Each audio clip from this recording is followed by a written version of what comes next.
கர்த்தருடைய பரிசுத்த நாமத்துக்கு மகிமை உண்டாகட்டும். தேவனுடைய பிரதான கிருபையினால மீண்டும் ஒரு ஆசீர்வதிக்கப்பட்ட கர்த்தருடைய நாள், வாரத்தின் முதலாவது நாள்ல தேவ பிரசன்னத்தில் அமர்ந்து கர்த்தருடைய வார்த்தைகளை கேட்கும்படியாய் நம் இருதயங்களை தேவ பிரசன்னத்துக்கு நேராய் திருப்புவோம். கர்த்தர் நல்ல தேவன். இந்த நாளிலே கர்த்தருடைய வார்த்தைக்கு ஆதாரமாக நாம் திருப்பிக் கொள்ளும் யோசுவா தீர்க்க தரிசன புத்தகம் முதல் அதிகாரத்தினுடைய 8வது வசனத்தை நாம் வாசிக்க கேட்போம். யோசுவா தீர்க்கதரிசி புத்தகம் 1:8 அந்த வார்த்தைகளிலே இப்படியாய் சொல்லுகிறது. வாசிக்கலாம். இந்த நியாயப்பிரமாண புஸ்தகம் உன் வாயை விட்டு பிரியாதிருப்பதாக. இதிலே எழுதியிருக்கிறவைகள் படியெல்லாம் நீ செய்ய கவனமாயிருக்கும்படி இரவும் பகலும் அதை தியானித்து அப்பொழுது நீ உன் வழியை வாய்க்க பண்ணுவாய். அப்பொழுது புத்திமானாய் நடந்து கொள்வாய். இந்த காலைகளில் ஆண்டவருடைய வார்த்தையை நான் உங்களோடு கூட பேசும்படியாய் எடுத்த தலைப்பானது கர்த்தருடைய வார்த்தைய தினமும் பேசு. நானும் நீங்களும் எவ்வளவு காரியங்களை பேசுகிறோம். இங்கே விஞ்ஞானிகளுடைய ஆராய்ச்சியின்படி ஆண்களை விட பெண்கள் அதிகமான வார்த்தைகளை ஒரு நாளைக்கு பேசுகிறதாகவும், நாங்க ஏதெல்லாம் பேசுறோம், உலகத்துக்குரிய காரியங்கள் எல்லா காரியங்களையும் நாம பேசுகிறோம். எவ்வளவு நேரம் கர்த்தருடைய வார்த்தையை பேசுகிறோம். நம்ம வாழ்க்கையில எல்லா விதமான குறைவை குறித்து பேசுகிறோம், எல்லா தேவைகளை குறித்து பேசுகிறோம், எதிர்காலங்களை குறித்து பேசுகிறோம், பலவிதமான காரியங்களை குறித்து மணித்தியால கணக்குல அமர்ந்திருந்து நாங்க நேரம் செலவழித்து ஏதோதான் நாங்க பேசிக்கொண்டிருக்கிறோம். ஆனா இன்றைக்கு கர்த்தருடைய வார்த்தைய நானும் நீங்களும் பேசுகிறது எவ்வளவு நேரம்? ஒருவேளை தேவையற்ற உலக பிரகாரமான குறைவுகளை குறித்து அல்லது ஏதோ ஒரு தேவைகளை குறித்து நானும் நீங்களும் பேசி நேரத்தை செலவழிக்கலாம். அதனால நாம் பலப்படுகிறோமா? ஆனால் அமர்ந்திருந்து கர்த்தருடைய வார்த்தையை நாம பேசுவோமானால் தேவனாய கர்த்தர் அதிலே நம்மை பலப்படுத்துவார். ஆகையினாலதான் இந்த வார்த்தைகள் சொல்லுகிறது. இந்த நியாயப்பிரமாண புஸ்தகம், உங்க கையில இருக்கிற நியாயப்பிரமாண புஸ்தகம், கர்த்தருடைய வேத வார்த்தை என்னமா உன் வாயை விட்டு பிரியாதிருப்பதாக. நமக்கு வாயில எது எல்லாம் இன்னைக்கு இருக்குன்னா வார்த்தை இருக்கான்னு உங்களை பார்த்து நான் கேட்கிறேன். நாங்க பேசுகிற வார்த்தைகள் கர்த்தருடைய வார்த்தைகளா, ஜீவனுள்ள வார்த்தைகளா, அல்லது ஆசீர்வாதமான வார்த்தைகளா, அல்லது நாளை பேசுகிற வார்த்தைகள் குறைவான அல்லது ஏதோ ஒரு தேவையை குறித்து முறுமுறுத்துக் கொண்டு நாம் வாழ்ந்து கொண்டிருக்கிறோமா? இன்றைக்கு ஆண்டவருடைய வார்த்தையை நானும் நீங்களும் பேசுகிற பொழுது அந்த வார்த்தை நம் வாயை விட்டு பிரியாதிருப்பதாக. இதுல எழுதியிருக்கிறபடிகள் எல்லாம் நீ செய்ய கவனமாயிருக்கும்படிக்கு இந்த வார்த்தையில எழுதி கொடுத்தது அல்லது நமக்கு இந்த வார்த்தை கற்றுக் கொடுக்கிற அல்லது இந்த வார்த்தை நமக்கு காண்பித்துக் கொடுக்கிற காரியங்களில நாம் நடப்பதற்கு கவனமா இருக்க வேண்டுமா? இன்றைக்கு நம்மள எத்தனை பேர் இந்த கவனம் நமக்குள்ளே காணப்படுகிறது? வார்த்தையை பேசும் பொழுது இது தேவனுக்கு பிரியமானதா, அல்லது நாம் காரியங்களை செய்யும் பொழுது தேவனுக்கு பிரியமானதா? இப்படி நாம் யோசித்து நாம் தீர்மானங்களை எடுத்து நாம் எப்பொழுதும் கவனமாய் செயல்படுகிறவர்களா நாம் காணப்படுகிறோமா? அதனாலே இந்த வார்த்தையை அல்லது இந்த நியாயப்பிரமாண புஸ்தகத்தை உன் வாயை விட்டு பிரியாமலும் இதுல எழுதியிருக்கிறபடி செய்ய நீ கவனமாய் இருக்கும்படிக்கு இரவும் பகலும் அதை தியானித்துக் கொண்டிருப்பாயாக. அப்பொழுது நீ உன் வழிகள் எல்லாம் வாய்க்க பண்ணுவாய், அப்பொழுது புத்திமானாய் நடந்து கொள்ளுவாய். இன்றைக்கு நம்முடைய வாழ்க்கையில ஏன் வழிகள் வாய்க்கப்படல?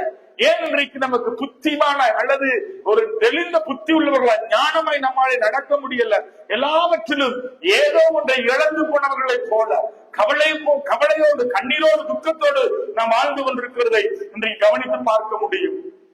ஆகையினாலே நம்முடைய வாழ்க்கையில நானும் நீங்களும் புத்திமானாய் அல்லது நம்முடைய வழிகள் எல்லாம் வாய்க்கும்படிக்கு எல்லாவற்றிலும் நாம் கவனமாக இருக்க வேண்டும் என்று சொல்லி இந்த வேத வார்த்தைகள் நமக்கு சான்று கொடுக்கிறது.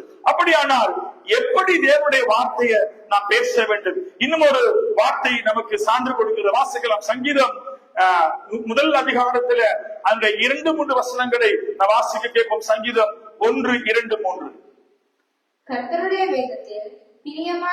கர்த்தருடைய வேதத்துல பிரியமாயிருந்து. இன்றைக்கு நம்ம எது எதிரெல்லாம் பிரியமா இருக்கிறோம்? நம்முடைய வாழ்க்கையில நம்முடைய காரியங்கள் எதிலெல்லாம் பிரியமா இருக்கிறது, எதையெல்லாம் நம்ம ஆசைப்படுகிறோம். ஆனா இன்றைக்கு நம்முடைய கர்த்தருடைய வேதத்துல நாம் பிரியமா இருக்கிறோம். வாசிக்கலாம். கர்த்தருடைய வேதத்துல பிரியமா இருந்து இரவும் பகலும் அவருடைய வேதத்தில் தியானமாய் வேதத்துல தியானமா இருக்கிற மனுஷன் பாக்கியவான். பாக்கியவான். யாரு பாக்கியவானா? இரவும் பகலும் கர்த்தருடைய சமூகத்துல அமர்ந்து அவருடைய வார்த்தையை தியானித்து வார்த்தையில நடக்கிற பயந்து வசனத்துக்கு செவி கொடுத்து வசனத்தின்படி வாழ தங்களை ஒப்பு கொடுத்தவர்கள் தான் பாக்கியவான்களாம். அதனாலே இன்றைக்கு நான் உங்களை பார்த்து கேட்கிறேன், நீங்க எவ்வளவாய் கர்த்தருடைய வார்த்தையில நீங்க பிரியமா இருக்கிறீங்க? வேதம் சொல்லுகிறது, இயேசுவும் வார்த்தையும் ஒன்று, வார்த்தையும் இயேசுவும் ஒன்று. எவ்வளவாய் நீ வார்த்தையை நேசிக்கிறாயோ அவ்வளவாய் இயேசுவை நேசிக்கிறாய். எவ்வளவாய் நீ இயேசு கிறிஸ்துவை நேசிக்கிறாயோ அவ்வளவு அவருடைய வார்த்தையை நேசிக்கிறார். ஆகையினாலே வேதம் சொல்லுகிறது, அந்த வார்த்தை மாமிசமாகி இந்த பூமிக்கு வந்தது.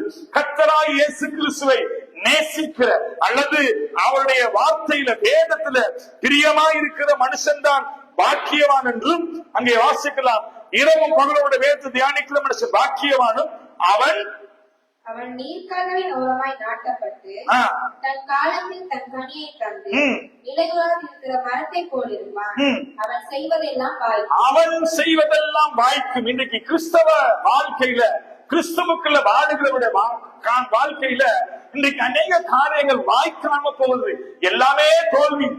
எதை எடுத்தாலும் அது அவர்களுக்கு தோல்வியாய், எல்லாவற்றிலும் அவர்கள் ஏதோ ஒன்றை இழந்து போனவர்களை போல சமாதானம் இல்லாம கையின் பிரயாசங்கள்ல வாய்க்கப்படுகிறது கிடையாது. செய்கிற காரியங்கள்ல எந்த விதமான ஆசீர்வாதம் கிடையாது. எதை எடுத்தாலும் தோல்வி. எல்லாவற்றிலும் அவர்கள் தோற்று போன ஒரு வாழ்க்கை வாழுகிறதுக்கு காரணம் என்னன்னா, அவங்க செய்கிறதெல்லாம் ஏன் வாய்க்கலன்னா, நீ கர்த்தருடைய வார்த்தையில வேதத்துல பிரியமா இல்லாதபடினால இன்றைக்கு இப்படிப்பட்ட காரியங்களை நாம் சந்திக்க வேண்டியதாய் காணப்படுகிறது. ஆகையினாலே கர்த்தருடைய வார்த்தையில பிரியமா இருக்க வேண்டும்.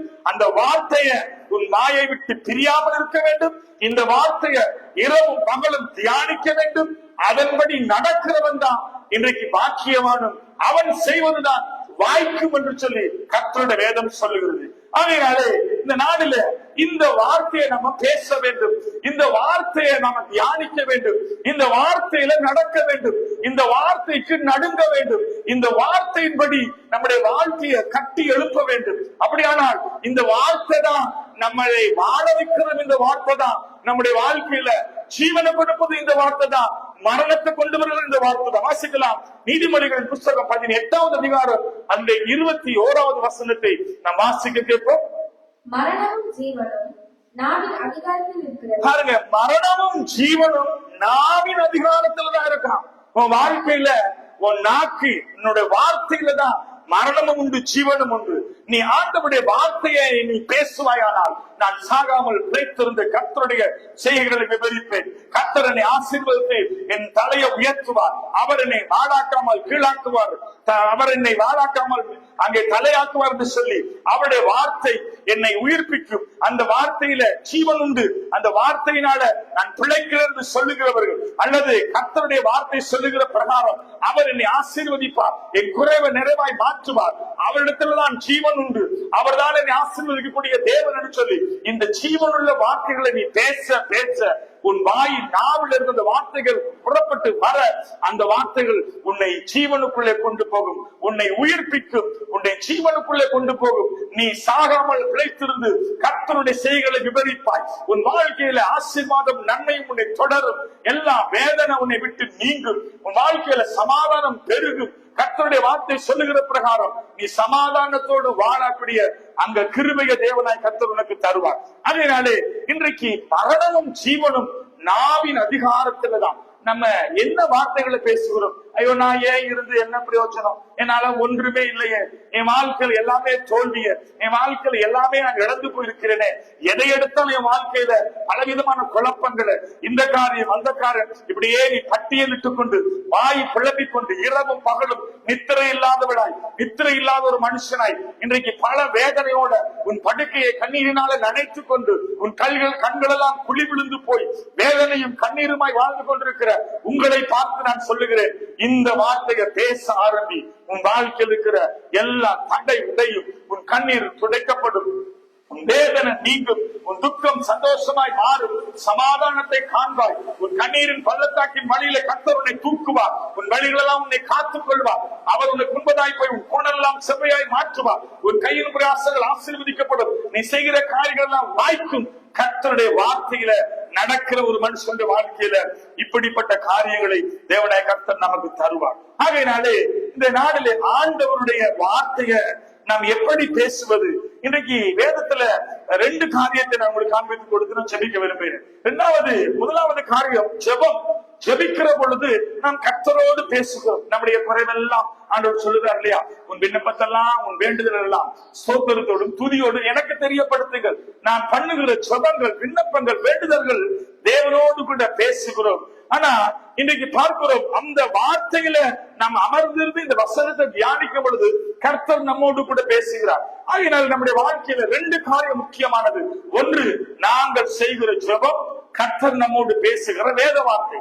ஒரு மனுஷனுடைய வாழ்க்கையில ஜெபமும் வேத வார்த்தையும் தியானமும் இல்லாவிட்டால் அவனுடைய வாழ்க்கையில ஜீவன் இல்லை, அல்லது அவனிடத்துல தேவன் இல்லை, தேவனான கர்த்தர் அவனோடு கூட பேசுகிறது இல்லை என்கிறது தான் அதற்கு அர்த்தமாய் காணப்படுகிறது. அவன் வாழ்க்கை எப்படி இருக்கும்னா, பகலிலே குருடனை போல தடவி கொண்டு திரியுவான். அவன் கண்கள் எல்லாம் குருட்டாட்டமாய் இருக்கும், தேவ ஞானம் இருக்காது, தெளிந்த புத்தி இருக்காது, எல்லா காரியத்திலும் அவன் தோற்று போன அப்படியே வேதனையோட கண்ணீரோட அவன் வாழ்ந்து கொண்டிருப்பான். அதனாலே ஒரு மனுஷனுடைய வாழ்க்கையில ஜெபமும் வேத தியானமும் வேத வாசிப்பது எவ்வளவு முக்கியம். இவை 2 இல்லாத ஒரு மனுஷனுடைய வாழ்க்கையில தோல்விதான் காணப்படும். அந்த குடும்பத்துல சமாதானம் அங்கே காணப்படாது. ஆகையினாலே உன் வீட்டுல அமர்ந்திருந்து எவ்வளவு நேரம் நீ ஜெபிக்கிற, கர்த்தரோடு எவ்வளவு நேரம் பேசுகிற, கர்த்தர் பேசுகிற வார்த்தை எவ்வளவு நேரம் அமர்ந்திருந்து கேட்கிற, நீ தேவனோடு கூட உறவுள்ள ஒரு மனுஷனாய், உறவுள்ள ஒரு மனுஷியாய், தேவனோடு கூட நீ நடக்கிற ஒரு மனுஷியாய் குடும்பமாய் காணப்படுவீர்களானால் உங்க வாழ்க்கையில ஜெபம் காணப்படும், வேத தியானம் காணப்படும், கர்த்தருக்கு நேரம் கொடுப்பீங்க, தேவ சமூகத்தில் அமர்ந்தது கர்த்தருடைய வார்த்தையை நீங்க தியானிப்பீங்க. அதனால வாசிக்கலாம், இந்த 24 மணி நேரத்துல தேவனோடு நாம் கொடுக்கிற நேரம் எவ்வளவு? தேவனுக்கு கொடுக்க வேண்டிய நேரத்தை நீ திருடுகிறாயா?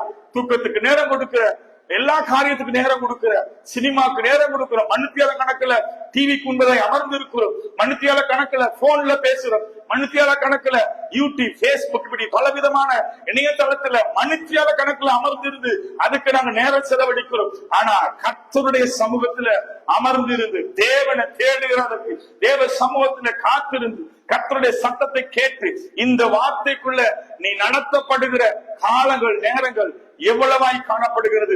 ஒரு நாளைக்கு நீ பல திட்டத்தை வச்சிருக்கலாம், எல்லா திட்டங்கள் எல்லாமே வச்சுக்கிட்டு ஆண்டவர் இதை செய்யணும் அதை செய்யணும் எதிர்பார்ப்போட காத்திருக்கலாம். ஆனா நீ தேவனை தேடாவிட்டால், தேவ சமூகத்தில் அமராவிட்டால், தேவ பாதத்துல காத்திருக்காவிட்டால் உன்னுடைய திட்டங்கள், மன விருப்பங்கள் எல்லாம் கர்த்தர் எப்படி நிறைவேற்றுவார்? யாரு செய்வதெல்லாம் வாய்க்கும்னா கர்த்தருடைய வேதத்துல பிரியமாயிருந்து அவருடைய வார்த்தையில நடக்கிற மனுஷனுடைய காரியங்கள் தான் வாய்க்க பண்ணுமா. நீ 1000 திட்டங்களை வச்சு கொண்டிருக்கலாம். படிப்புக்கு பிறகு நான் இதை பண்ணுவேன், அதை பண்ணுவேன், நான் இப்படி இருப்பேன், அப்படி இருப்பேன், இந்த ஜொப்பு, இந்த வேலை, இதற்காக நான் படிக்கிறேன், இந்த காரியத்துக்காக நான் காத்திருக்கிறேன், எல்லாவற்றுக்குமா நீ காத்திரு. காத்திருவதெல்லாம் வாய்க்க பண்ணாவிட்டால், தேவன் அதை உனக்கு திறந்து கொடுக்காமல் அந்த வாசல அதிலே உன்னால பிரவேசிக்க முடியாது என்பதை மறந்து விடாது. அதனாலே எல்லாவற்றுக்காய் கர்த்தருடைய சமூகத்தில் அமர்ந்திருந்து இந்த வார்த்தையை தியானிக்கிற ஒரு மனுஷனாய், ஒரு குடும்பமாய், மனுஷியாய் வாழுகிற பொழுதுதான் அதனுடைய ஐஸ்வர்யத்தை, அதனுடைய ஆசீர்வாதத்தை நம்மால சுதந்திரித்துக் கொள்ள முடியும். வாசிக்கலாம், லூக்கா எழுதின சுவிசேஷம் 6வது அதிகாரம் அதனுடைய 45வது வசனம். நல்ல மனுஷன் தன் இருதயமாகிய நல்ல பொக்கிஷத்திலிருந்து நல்லதை எடுத்து காட்டுகிறான். பாருங்க, உன் இருதயத்துல நல்ல மனுஷனா இருந்தா, நீ தேவனுக்கு பயந்த, தேவனுக்குள்ள பக்தி வைராக்கியம் உள்ள, தேவனுக்கு பிரியமான வார்த்தையின்படி நடக்கிற ஒரு நல்ல மனுஷனா இருந்தீனா, உன் இருதயத்துல இந்த வார்த்தைகளை நீ காத்துக் கொள்வாயானால், உன் இருதயத்துல இருந்து கர்த்தருடைய வார்த்தை புறப்பட்டவர். 6ஆம் வேதம் சொல்லுகிறது, உன் இருதயத்தின் நிறைவினால்தான் வாய் பேசும். உன் வாயிலிருந்து வருகிற வார்த்தைகளை கொண்டு உன் இருதயத்தில் என்ன இருப்பது என்பதை அறிந்து கொள்ள முடியும். ஆகையினாலே வேதம் சொல்லுகிறது, நல்ல மனுஷன் தன் நல்ல இருதயமாகிய பொக்கிஷத்தில இருந்து நல்ல வார்த்தைகளை கொண்டு வருகிறான், பொல்லாத மனுஷன் தன் இருதயமாகிய பொல்லாத பொக்கிஷத்திலிருந்து பொல்லாததை எடுத்து காட்டுகிறார். பாருங்க, பொல்லாத மனுஷன் தன் இருதயமாகிய பொல்லாத பொக்கிஷத்தில இருந்து பொல்லாதவைகளை எடுத்து காட்டுகிறான். அப்படின்னா நம்மளுடைய வாழ்க்கையில நம்முடைய வார்த்தை, தேவனுடைய நல்ல வார்த்தை இருதயத்தில இருந்து தேவனுடைய வார்த்தை வருகிறதா அல்லது தேவையற்ற காரியங்களை நாம் பேசுகிறோமா? அதனாலே இந்த காலை வேளையில இருதயத்தின் நிறைவினாலதான் வாய் பேசும். உன் வாழ்க்கையில தேவனுடைய வார்த்தை உன் இருதயத்தில் நிறைந்திருக்கிறதா? இந்த வார்த்தைய நீ எப்படியெல்லாம் நீ பேச வேண்டும். அதனால இந்த நாளில இன்னும் ஒரு சில வசனங்களை வாசிக்க போகிறோம். எப்படி இந்த வார்த்தைகளை நாம் பேசுவது, இந்த வார்த்தைகளை நாம் இருதயத்தில் இருக்க வேண்டும். எது நம்முடைய இருதயத்தில் நிறைந்திருக்கிறது? எல்லா விதமான வேதம் சொல்லு, உன் இருதயமே மகா திருக்குள்ளதும் கேடுமா இருக்கிறது. இருதயத்திலிருந்து வருகிற வார்த்தைகளை வைத்து அந்த மனுஷனுடைய இருதயம் எப்படிப்பட்டது என்பதை அறிந்து கொள்ள முடியும். அதனாலே எப்படி இந்த வார்த்தைகளை நாம் பேசுவது? வாசிக்கலாம். எரேமியா தீர்க்கதரிசி புத்தகம் 23வது அதிகாரம் அதனுடைய 28வது வசனத்தை வாசிக்க கேட்போம். சொப்பனம் கண்ட தீர்க்கதரிசி சொப்பனத்தை விவரிப்பானாக. சொற்பனத்தை காண்கிற தீர்க்கதரிசி சொற்பனத்தை விவரிப்பானாக. என் வார்த்தை உள்ளவனோ என் வார்த்தையை உண்மையாய் சொல்வானாக.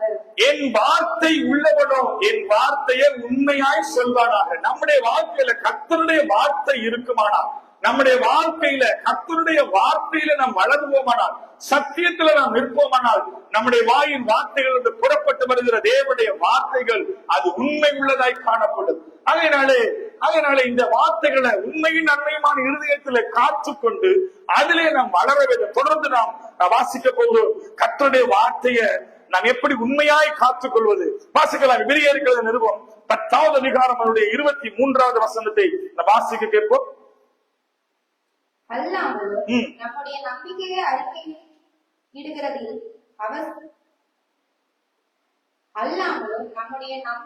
அறிக்கையிடுகிறதில் ஆசை இல்லாமல் உறுதியாயிருக்க கடவோம். நம்முடைய நம்பிக்கையை அறிக்கை இடுகிறதில் அசைவில்லாமல் உறுதியாய் நம்பி இருக்க கடவோம். வாக்குத்தத்தம் பண்ணினவர் உண்மை உள்ளவராய் இருக்கிறார். வாக்குத்தத்தம் பண்ணினவர் உண்மை உள்ளவராய் இருக்கிறாராம். ஆனா நாங்க இந்த வார்த்தைய அறிக்கை இடுகிறதுல உண்மை உள்ளவராய் இருக்கிறோமா? அவர் சொல்லிட்டாரு, நான் வாக்குத்தத்தம் பண்ணியிருக்கிறேன். என்ன வாக்குத்தத்தம் பண்ணியிருக்கிற? நீ கடன் கொடுப்பாய், கடன் வாங்காது இருப்பாய், நான் உன்னை ஆசீர்வதிப்பேன், உன் பேரை பெருமைப்படுத்துவேன், பூமியில சகல ஜாதிகளும் உன்னை மேன்மைப்படுத்துவேன், உன் வாழ்க்கையில் இருக்கிற எல்லா குறைவு நிறைவாய் மாறி வானத்துல பல கதவுகளை திறந்து இடமில்லாம வரைக்கும் நான் உன்னை ஆசீர்வதிப்பேன், உன் கையின் பிரயாசத்தை சாப்பிடுவாய், பாக்கியம் நன்மையும் உனக்கு உண்டாயிருக்கும். இப்படி பல காரியத்துல அவர் நம்மோடு வாக்குத்தத்தம் பண்ணியிருக்கிறார். இந்த வாக்குத்தத்தம் பண்ணினவர் உண்மை உள்ளவராக இருக்கிறார். ஆனா இந்த வாக்குத்தத்தத்தை அறிக்கையிடுவதில்லை அல்லது அதை நாம பேசி அதை பெற்றுக் கொள்வதில்லை. நம்மளே நாம் எத்தனை பேர் உண்மை உள்ளவராக இருக்கிறோம். அதனாலே நமக்கு கொடுக்கப்பட்டிருக்கிற வாக்குத்தத்தம் என்ன? நான் உன்னை ஆசீர்வதிப்பேன், நீ வருகையில் ஆசீர்வதிக்கப்பட்டிருப்பாய், போகையில் ஆசீர்வதிக்கப்பட்டிருப்பாய், உன் கற்பத்தின் கனி நிலத்தின் கனி ஆடுகளில் பெருக்கும் மாடுகளில் மந்தையமாக மிருக ஜீவனம் ஆசீர்வதிக்கப்பட்டிருக்கும். உன் கையின் பிரயாசத்தை நீ சாப்பிடுவ. உன் வாழ்க்கையில தோல்வி இல்ல, வெற்றியின் பாதையில கர்த்தர் உன்னை நடத்துவார். நீ எதிர்பார்த்திருக்கிற காரியத்தை நன்மையாய் முடிய பண்ணுவார். உன் இருதயத்தின் மன விருப்பங்களை நிறைவேற்றுவார். உன் வாழ்க்கையில இருக்கிற எல்லா கோணலை நான் செவ்வையாய் மாற்றுவேன். இப்படி பல காரியங்களை அவர் செய்ய ஆயத்தமா இருக்கிறார். இதெல்லாம் சுதந்திரித்துக் கொள்ள, பெற்றுக்கொள்ள நம்மிலே நாம் எத்தனை பேர் இன்றைக்கு ஆயத்தமா இருக்கிறோம்? தொடர்ந்து நான் வாசிக்க போகிறோம்.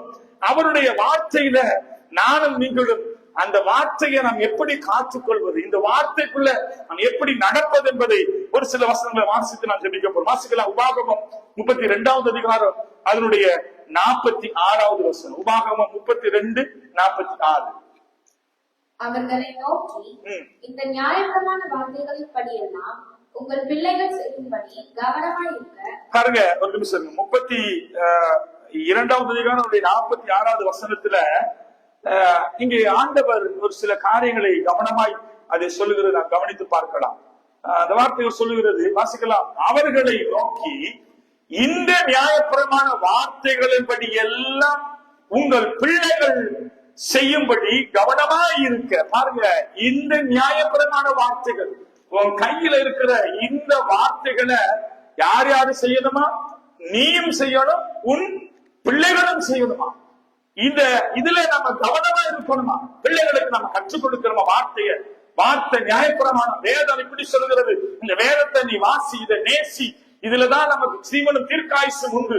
இந்த வார்த்தையில நடக்கிற மனுஷனை கர்த்தர் ஆசீர்வதிப்பார், நடுங்கிறவனை கர்த்தர் நோக்கி பார்க்கிறார். ஆகையினாலே என் வாடிவ பிள்ளை வச்சிருக்கிற சகோதரனே சகோதரிய குடும்பத்தில பிள்ளைகளுக்கு இந்த வார்த்தைகளை நீ என்ன செய்ய வேண்டுமா?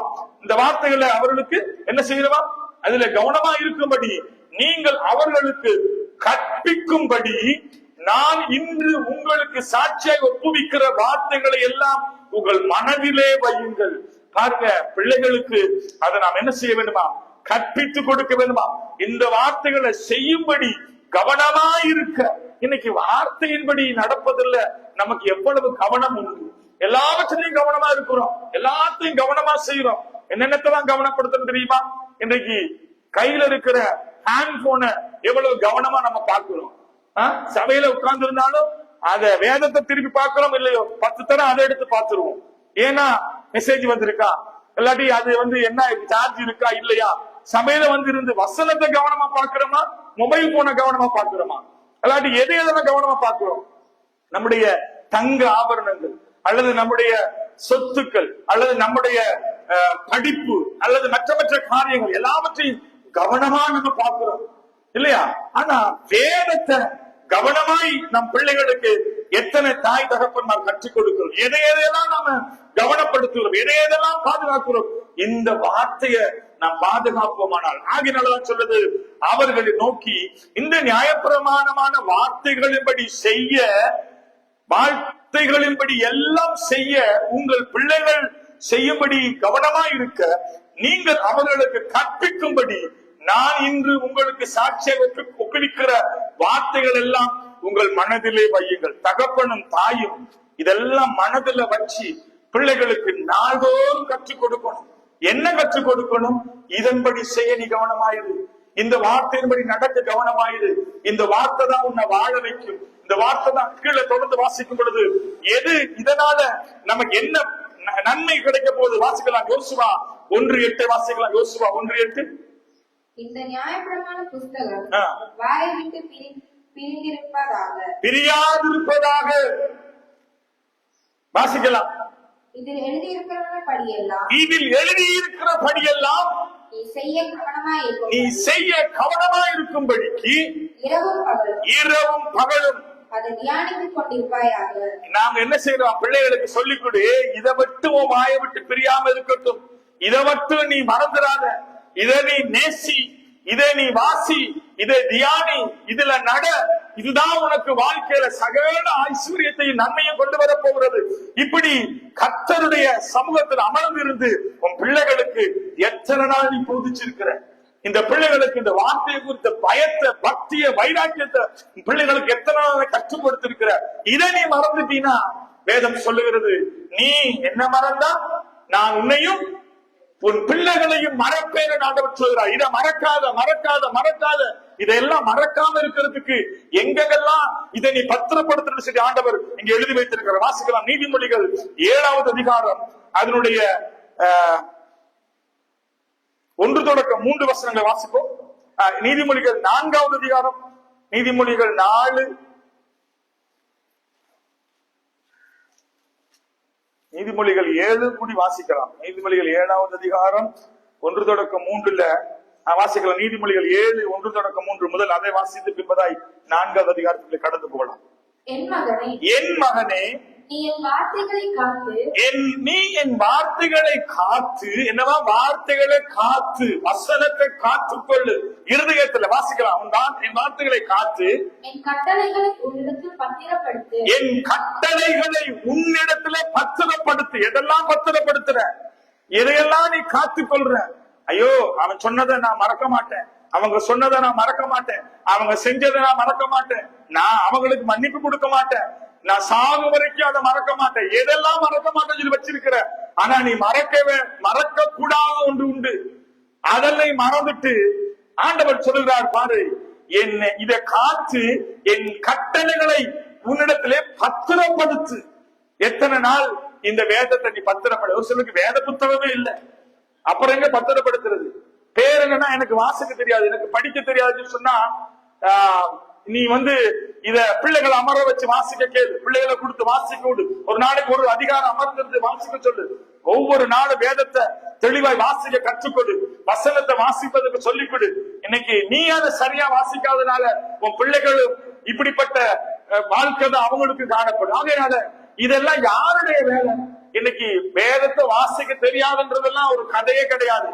இன்னைக்கு வேதத்தை வாசிக்கிறதுக்கு நீ வாஞ்சி உள்ளவனாய் இருந்தீனா, வாஞ்சி உள்ள ஒரு மனைவியா அல்லது ஒரு கணவனாய் ஒரு தகப்பனா தாயா இருப்பையானால் மொபைல் போன்ல அழகா இன்னைக்கு வேதத்தை முழுவதுமா வாசிச்சு MP3 போல்டர்ல அப்படியே போட்டு வச்சிருக்காங்க.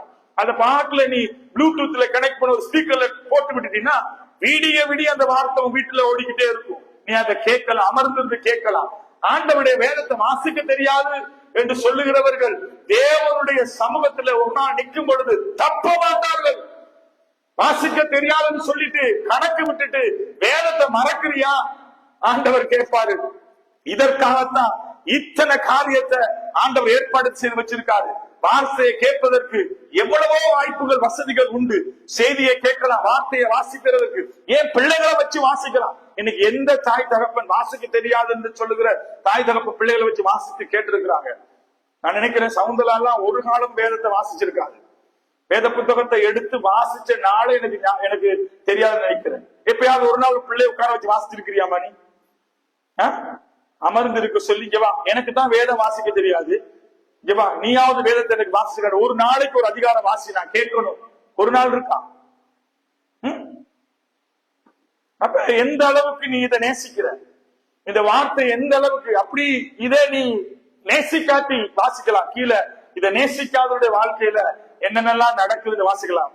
நீதிமொழிகள் 7வது அதிகாரம் முதல் வசனத்துலதான் கவனமா வாசிச்சோம். இதெல்லாம் காத்து உன்னிடத்துல பத்திரப்படுத்தி வாசிக்கலாம். என் கட்டளைகளையும் என் போதகத்தையும் உன் கண்மணியை போல் காத்துக்கொள். பாருங்க, ஆண்டவருடைய வார்த்தைய உன் கண்மணியை போல காத்துக்கொள்ளணுமா? கட்டளைகளை, இந்த வார்த்தைகளை, போதனைகளை சபையில ஞாயிற்றுக்கிழமை முழு நாள் கேட்கிற போதனை எதுல காத்துக்கொண்டோம், எதை நம்ம செய்தோம்? பாருங்க, ஆண்டவர் சொல்றாரு, என் கட்டளைகளையும் என் போதகத்தையும் உன் கண்மணியை போல காத்துக்கொள், அப்பொழுது என்ன செய்வாய்? பிழைப்பாய். இன்னைக்கு என்ன, ஐயோ இன்னைக்கு எத்தனையோ பேர் இன்னைக்கு நான் போய் செத்தா நல்லா இருக்கும், நான் போய் கடல்ல பாஞ்சா ஏன் நான் வாழணும், இப்படி பல நேரங்கள்ல தங்களையே மாற்றிக் கொள்வதற்கு திட்டம் திட்டுறாங்க. ஏன்னா இந்த வார்த்தைய நீ காத்துக்கொள்ளாததுனால உன்னால பிழைக்க முடியல. நீ மரணத்தை தேடி ஓடுற. என் வாழ்க்கையில எனக்கு மட்டும் ஏன் இப்படி ஆகுது, நான் மட்டும் ஏன் இப்படி இருக்கிறேன்னு சொல்லி பல நேரங்கள்ல நீ வேதனையும் கண்ணீருமாய் வாழ்ந்து கொண்டிருக்கிறாய். என் கட்டளைகளையும் என் போதகத்தையும் உன் கண்ணின் மணியை போல காத்துக்கொள், அப்பொழுது பிழைப்பாய். நீ எல்லா திட்டத்தையும் வச்சுக்கிட்டு நான் அந்த நாட்டுக்கு போகணும், இந்த நாட்டுக்கு போகணும், இப்படி சம்பாதிக்கணும், இப்படி எல்லாம் நான் வாழணும், நான் படிச்சு இந்த உத்தியோகம் செய்யணும், நான் இப்படி வாழணும், எல்லா திட்டத்தையும் நீ இதெல்லாம் கர்த்தருடைய வார்த்தைய பத்திரப்படுத்தி அந்த கட்டளைகள் எல்லாம் நீ காத்து கொண்டு நடந்தாதான் நீ இதெல்லாம் செய்வதற்கு நீ உயிரோட இருப்ப. இல்லாட்டி ஆண்டவருடைய சமூகத்துல உன்னால் நிற்க முடியாது. ஆகையினாலே பத்திரப்படுத்தி என் கட்டளைகள் எல்லாம் என் போதகத்தை எல்லாம் உன் கண்மணி போல காத்துக்கொள், அப்பொழுது நீ பிழைப்பாய். அவைகளை உன் விரல்களில் கட்டி அவைகளை உன் இருதய பலகையில் எழுதிக்கொள். அவைகளை உன் விரல்களிலே கட்டி அவைகளை உன் இருதய பலகையிலே எழுதிக்கொள். இருதயத்துல என்ன இருக்கு? இருதயத்துல என்ன இருக்கு? எல்லா பாய் ஃப்ரெண்டுடைய நினைவுகள் அப்படியே இருக்கு. என் வீட்டுக்காரரு நேரம் என்ன பண்றாரோ, ஏது பண்றாரோ, பிரயாணம் போனாரு, வந்துட்டாரா, வரலையா, நாளைக்கு என்ன பண்ணுவார், நாளைக்கு என்ன பண்ணுவாரு, எல்லா தேவையற்ற நினைவுகள் எல்லாம் நீ என்ன செய்யறன்னா காத்துக்கொள்ற. இங்க பாருங்க, வசனம் சொல்லுது, அவைகள் உன் விரலிலே எழுதி உன் விரல்களிலே கட்டி அவைகளை உன் இருதயத்தின் பலகையில எழுதிக்கொள். இருதயத்துல இந்த வார்த்தையை நீ இன்னைக்கு ஒரு வார்த்தைய சொல்ல முடியுமா? நான் உங்களை பார்த்து கேட்கிறேன், சபையில இருக்கிற யாராவது ஒருத்தர் எழும்பி அப்படியே கண்ணை மூடிட்டு வேதாகமத்தில் இருக்கிற 66 புஸ்தகங்கள்ல ஒரு 5 வசனத்தை அப்படியே சாப்டர் சொல்லி அப்படியே வேதத்தை திறக்காம சொல்லலுமா? ஒரு வார்த்தை சொல்லலுமா? சௌந்தலாக்கு வசனம் ஒரு வார்த்தை தெரியுமா? வேதாகமத்துல ஒரு வார்த்தை அதிகாரத்தோட ஒரு வார்த்தை தெரியுமா? உனக்கு தெரியுமா? நான் கேக்குறேன், ஏன் இவ்வளவு வேதத்துல நம்ம கவலையினமா இருக்கிறோம்? நான் ஏன் இதெல்லாம் உங்களுக்கு சொல்லி கொடுக்கிறேன்னா, வேதம் சொல்லுகிறது இந்த வார்த்தைகளில இந்த வார்த்தையை நீ பத்திரப்படுத்தி இவைகளில நீ கவனமா இருக்கும் பொழுதுதான் நீ என்ன செய்வாயா? பிழைப்பாயா, உன் வாழ்க்கை நீடித்திருக்கும், உனக்கு நன்மை உண்டாகும். ஏன் நம்முடைய வாழ்க்கையில எப்பவுமே போராட்டம்? வார்த்தை இல்ல. வேதம் சொல்லுகிறது இந்த சத்தியத்தை அறிவீர்கள், சத்தியம் உங்களை விடுதலையாக்கும். ஏன் இன்னைக்கு வாழ்க்கையில விடுதலை இல்லைன்னா சத்தியத்தை நீ அறியல. வசனத்தை அனுப்பி அவர் உன்னை குணமாக்குவார். இந்த வார்த்தைகள் உன்னை உயிர்ப்பிக்கும். இந்த வார்த்தைகள் உனக்கு சமாதானத்தை கொடுக்கும். இந்த வார்த்தைகளுக்கு நீ நடுங்கிற மனுஷியாய் நீ காணப்படுவாயானால் உன் வாழ்க்கையில நீ பிழைக்கக்கூடிய அல்லது ஆசீர்வதிக்கக்கூடிய காரியங்களை உன் வாழ்க்கையில காண முடியும். தொடர்ந்து வாசிக்கலாம். நீதிமொழிகளின் புஸ்தகம் 4வது அதிகாரம் அதனுடைய 4 தொடக்கம் 11வது வசனம் வரை வாசிக்கலாம். 4. அவர் எனக்கு போதித்து சொன்னது உன் இருதயம் என் வார்த்தைகளை காத்துக்கொள்ள கடவுது. பாருங்க என்ன சொல்றாருன்னா, ஆண்டவரே போதித்து சொல்றாரு என்னன்னா, உன் இருதயம் என் வார்த்தைகளை காத்துக்கொள்ள கடவுது, என் கட்டளைகளை கைக்கொள், அப்பொழுது பிழைப்பாய். எங்க சொல்லுது வேதம்? இந்த இருதயம் இந்த வசனத்தை காத்துக்கொள், இந்த கட்டளைகளின்படி நட, இந்த வார்த்தைக்கு பயப்படு, இந்த வார்த்தையை நேசி, அப்பொழுதுதான் நீ பிழைப்பாய். நீ அப்பொழுதுதான் ஜீவனுள்ள தேசத்துல நீ உன் எதிர்காலத்தை ஜீவனுள்ள நாட்களெல்லாம் நன்மையும் கிருபையும் உன்னை தொடரும். நீடித்த நாட்களாய் கர்த்தருடைய வீட்டில நீ திருப்தியாயிருப்பாய். இந்த வார்த்தை தான் உன்னை பிழைக்க பண்ணும். அதனாலே 5வது வசனம், ஞானத்தை சம்பாதி, புத்தியையும் சம்பாதி, என் வாயின் வார்த்தைகளை மறவாமலும் விட்டு விலகாமலும் இரு. ஆண்டவருடைய வாயின் வார்த்தைகளை மறக்காத, அதை விட்டு விலகாத. வசனத்துல நட. இதுல நடந்தாத்தான் உனக்கு ஜீவன், இதுல நடந்தாத்தான் உன் வாழ்க்கையில் ஆசீர்வாதம். 6வது வசனம், அதை விட்டு விடாதே, அது உன்னை தற்காக்கும், அது மேல் பிரியமாயிரு, அது உன்னை காத்துக்கொள்ளும். வசனம் தான் உன்னை காத்துக்கொள்ளுமா? எப்ப காத்துக்கொள்ளும்னா, நீ அது மேல பிரியமா இருக்கும் பொழுது, இந்த வார்த்தையை நீ பிரியமா நீ நேசிக்கும் பொழுது வேதம் சொல்லுகிறது அது உன்னை காக்கும், அது உன்னை விடாது, அது உன்னை காத்துக்கொள்ளுமா. இன்னைக்கு ஏன் பாதுகாப்பு இல்லை? ஏன் இன்னைக்கு எப்ப பார்த்தாலும் மன சோர்வு, மன விலையினம், எல்லாவற்றையும் குறித்து கவலை, எதை குறித்துதாலும் ஒரு திட்டமா காரியத்தை செய்ய முடியாதபடிக்கு பலவிதமான கேள்விகளோடு வாழ்ந்துகிட்டு இருக்கிறோம்னா, ஆண்டவர் சொல்லுகிறாரு இந்த வார்த்தைய நீ தொடர்ந்து அதை நீ கவனமாய் அதுல பிரியமாயிரு, அல்லாஹ் உன்னை காத்துக்கொள்ளும். 8வது வசனம், நீ அதை மேன்மைப்படுத்து, அது உன்னை மேன்மைப்படுத்தும். இந்த வார்த்தையை நீ மேன்மைப்படுத்து, இந்த வார்த்தையை நீ உயர்த்து. அப்பதான் ஓ வாழ்க்கை மேன்மையா இருக்கும், உயர்வா இருக்கும், கனமா இருக்கும். அழகா வேதம் சொல்லுங்க, நீ அதை மேன்மைப்படுத்து, அது உன்னை மேன்மைப்படுத்தும். நீ அதை தழுவிக்கொண்டால் அது உன்னை கனம் பண்ணும். இந்த வார்த்தையை தழுவிக்கொண்டா, இந்த வார்த்தையை மேன்மைப்படுத்தினா, இந்த வார்த்தையபடி நீ நடந்தா, இந்த வார்த்தைக்கு வாழ்க்கையில முதலிடம் கொடுத்தா, இதை நீ நேசித்தா, உன் இதயத்துல காத்துக்கொண்டா, வேதம் தெளிவாய் சொல்கிறது அது உன்னை கனப்படுத்து, உன்னை மேன்மைப்படுத்துமா, உன்னை உயர்த்துமா. நீ மலை மேல் இருக்கிற பட்டணம் மறைந்திருக்க மாட்டாய். நீ இருக்கிற கிராமத்துல பட்டணத்துல நீ உயர்ந்த ஸ்தானத்துல மேன்மையாய் கர்த்தர் உன்னை மேன்மையாய் வைப்பார். இன்றைக்கு ஏன் நம்ம வாழ்க்கையில எல்லாவற்றிலும் நம்ம கீழ் மட்டத்துல, எல்லாவற்றிலும் நம்ம தோற்று போன குறைவோட, எப்ப பார்த்தாலும் வேதனையோட கண்ணீரோட இருக்கிறோம்னா, நாம அந்த வார்த்தைய நம்ம மேன்மைப்படுத்தாதனால, அது நம்மை மேன்மைப்படுத்தல, அதை நம்மை தழுவி கொண்டதுனால அது உன்னை கனம் பண்ணும். அதனால இந்த காலையில் இந்த வசனத்தை கேட்கிற மகளே உங்களை பார்த்து சொல்றேன்னா, வாலிப பிள்ளைகளா இருக்கட்டும், இந்த வசனம் தான் உன்னை உயர்த்தும், இந்த வசனம் தான் உன்னை மேன்மைப்படுத்தும். உன் எதிர்கால திட்டங்களை இந்த வசனம் தான் வாய்க்க பண்ணும். உன் மன விருப்பத்தை இந்த வார்த்தை தான் நிறைவேற்றி கொடுக்கும். உன் எதிர்காலத்தில் இருக்கிற எல்லா விதமான ஆசீர்வாதங்களை தடையில்லாம உனக்கு கொண்டு வந்து கொடுக்கிறது இந்த வார்த்தை தான். இந்த வார்த்தையை நீ கனவீனப்படுத்தினா உன் வாழ்க்கையில கனவீனம் தான் உண்டாகும்.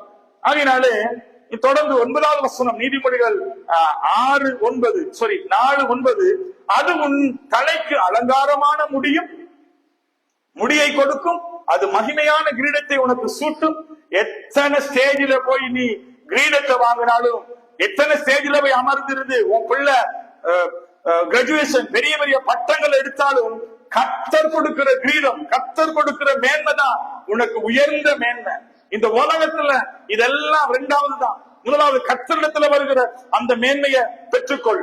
ஆகையினாலே தொடர்ந்து அது உன் தலைக்கு அலங்காரமான முடியை கொடுக்கும், அது மகிமையான கிரீடத்தை உனக்கு சூட்டும். என் மகனே கேள், என் வார்த்தையை ஏற்றுக்கொள், அப்பொழுது உன் ஆயுஷ் வருஷம் அதிகமாகும். வசனத்தை ஏற்றுக்கொள். இந்த வசனத்தை ஏற்றுக்கொண்டு நடந்தா உன் ஆயுசு கூடுமா? இந்த வசனத்தின்படி நடக்காவிட்டால் இதுக்கு பயப்படாதவன் ஆயுசு குறையும். 40, 50, 30லயே போய் சேர வேண்டியதுதான்.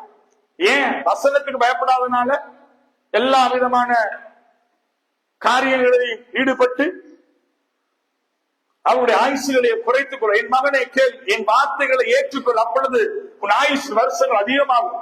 ஞான மார்க்கத்தை நான் உனக்கு போதித்தேன், செவ்வையான பாதைகளிலே உன்னை நடத்தினேன். நீ அவைகளிலே நடக்கும் பொழுது உன் நடைகளுக்கு இடுக்க உண்டாவதில்லை. நீ அவைகளிலே ஓடினாலும் இடரமாட்டாய். ஆண்டவருடைய இந்த வசனத்தின் பாதையில ஆண்டவர் உன்னை போதித்து செவ்வையான பாதைகளில உன்னை நடத்துவாரா. அப்பொழுது நீ என்னவா, அவைகளை நடக்கும் பொழுது உன் நடைகள் இடுக்கல் உண்டாவதில்லை. அவைகளில் ஓடினாலும் நீ இடர மாட்ட. எந்த காரியத்தை எடுத்தாலும் இடரல் இல்லை உன் வாழ்க்கையில. எல்லாமே ஜெயம்தான்.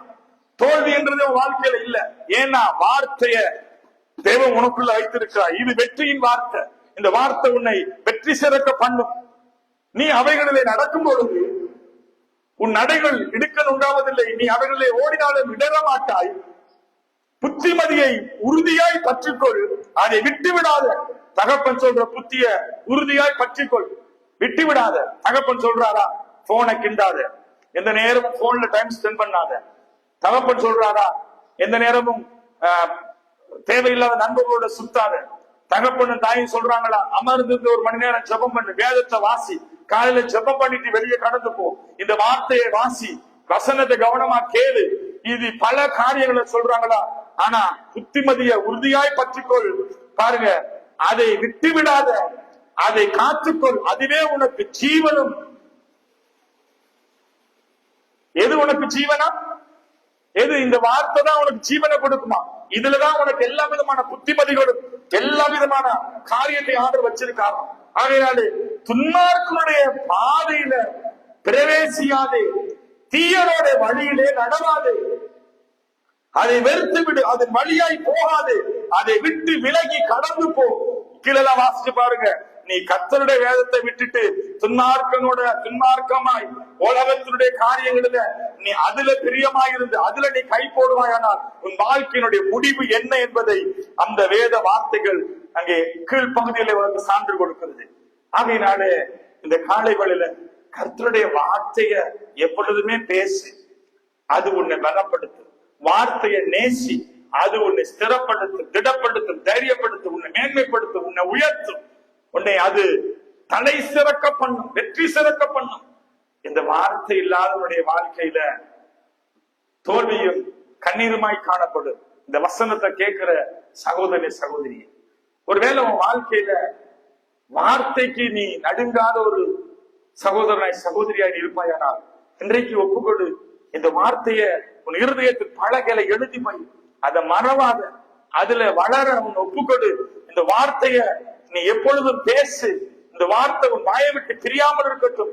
தேவனோடு கூட உறவாடு, உடைய சத்தத்தை கேளு, கர்த்தருடைய சமூகத்துல காத்திரு, இருதயத்தில் பலகையில எழுதி வை, அவைகளை உறுதியாய் நீ பற்றிக்கொள்.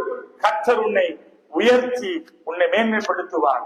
நீ ஆசீர்வாதமாய் இருப்பாய். உன் வாழ்க்கையில எல்லா விதமான கனத்திலையும் மேன்மையிலையும் உயர்விலையும் கர்த்தர் உன்னை உயர்த்தி உன்னை ஆசீர்வதித்து உன் தலையை நிமிர பண்ணுவார். நீயும் உன் வீட்டாருமோ ஆசீர்வதிக்கப்பட்ட பட்டணமாய் ஒரு குட்டி பரலோகமாயிருந்து கர்த்தர் உங்களுக்கு ஜீவனை கொடுத்து உங்களை ஆசீர்வதிக்க அவர் போதுமானவா இருக்கிறார். ஆகையினாலே இந்த கேட்ட வார்த்தைகள் உங்களுக்கு ஆசீர்வாதமா இருக்குமானால் தொடர்ந்து எங்களோடு கூட ஜெப விண்ணப்பங்களை எங்களுக்கு தெரியப்படுத்துங்க. உங்களுக்கு ஜெபிக்க ஆயத்தமா இருக்கிறோம்.